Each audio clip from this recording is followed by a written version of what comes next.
Our next guest this morning is Mr. Kacper Kita, a political analyst. Kacper, thanks very much for joining us this morning. All right, France becoming much more vocal lately. A lot of people saying that this is just a PR stunt. Let's start with that. What's your take on this? Well, I think that obviously Macron's change of attitude has both. It obviously is to a degree a stand before the European Parliament election. He wants to gain.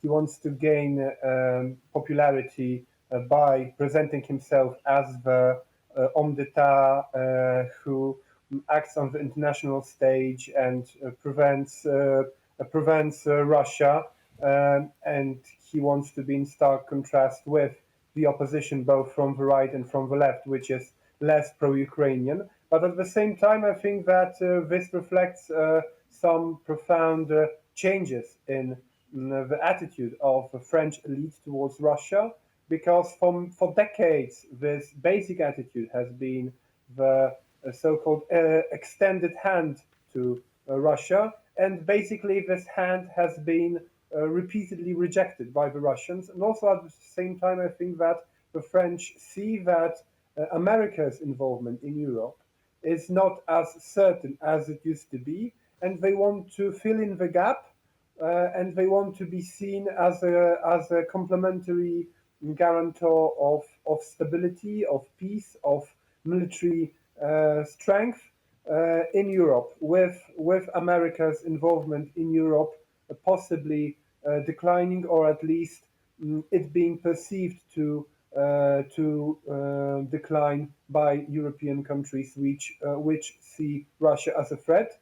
So I think that Macron wants to increase his position both domestically and on the international stage by these moves, and we see more and more action, not only from the president himself, but also from his ministers, like Defense Minister Sébastien Lecornu, who said that he does not exclude that personal stocks production tools of the French economy will be subjugated by the military programming law to concentrate on military needs.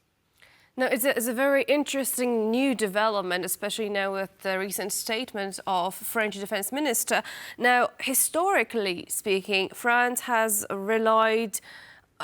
heavily relied on imports for critical defense materials. I'm talking also about titanium, for instance, a vital resource for aerospace industries. So how do you think that France wants to reach that goal as it was so far so dependent on imports? Well, I think that Macron would have to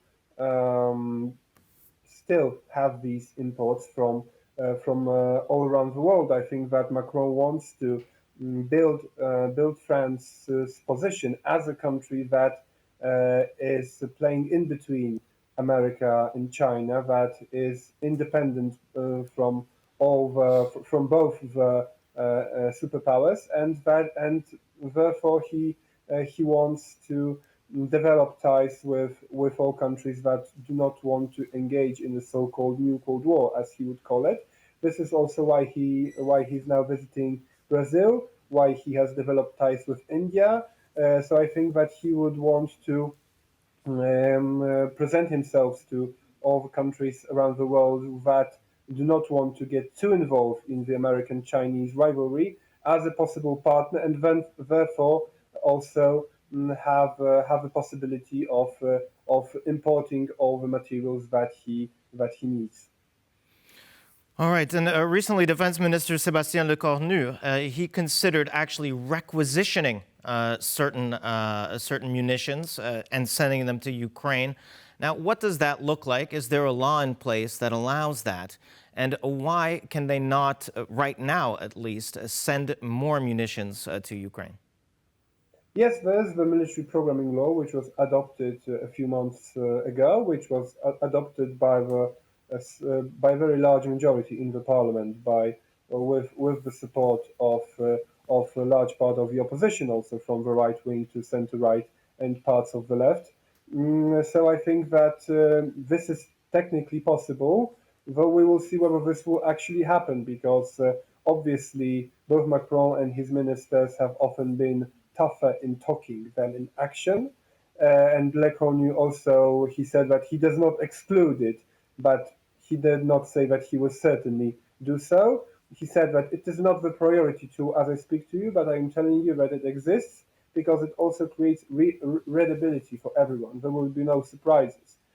So perhaps he will use some of this legal leverage he has over the French economy, but I don't think this will be a stunning change from day one to day two. I think that this will be a gradual increase of military production, also in terms of European military industry, because Macron has been very vocal in the last year and a half, that he wants Europe's military industry to be rebuilt by all European governments, and he wants the French to play a leading role in this regard. Also, he obviously would want France to be seen as the main military power in Europe, and he wants other European countries to be obliged to get the munitions, get the military equipment from other European Union countries. Obviously, this would be something positive for the French military industry. Which we already are in fact seeing in a way, as now according to recent sources, I believe that I will be quoting Politico now, Russia is now out of the picture. So now it seems that France is second largest supplier of weaponry in Europe and is producing, now is the second largest producer of weaponry in Europe. Do you think that now Emmanuel Macron's new resolutions are also a way to boost France's economy that way, for instance? Yeah, I think this may be a factor here.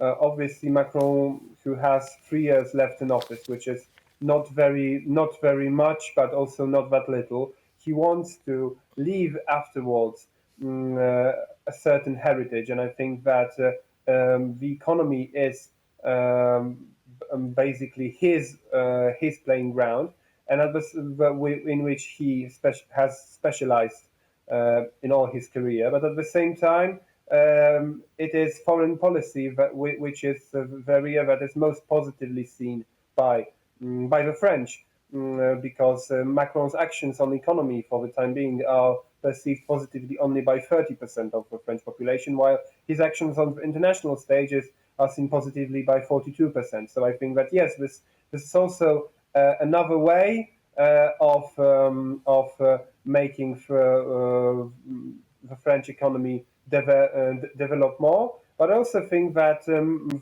this is a way of changing how the French perceive their role in the world. Macron also, obviously, for his own political interest, he wants the French to be more engaged on the international stage, and he wants them to, I think, to perceive the risk of war in Europe as real, and we see it also in polls. For example, now over 60% of the French think that it is possible that that Russia will attack a NATO country in the coming years, and only 6% believe that Russia will definitely not attack a NATO country in the coming years. So this is becoming more and more a topic of debate in France. That's right. Public perception of this conflict is certainly changing, and Russia also putting on the pressure. And as you mentioned, with the U.S. Backing away slightly, a window of opportunity has shown up for someone to show leadership. Macron obviously taking that opportunity, but we'll see if it's only symbolic.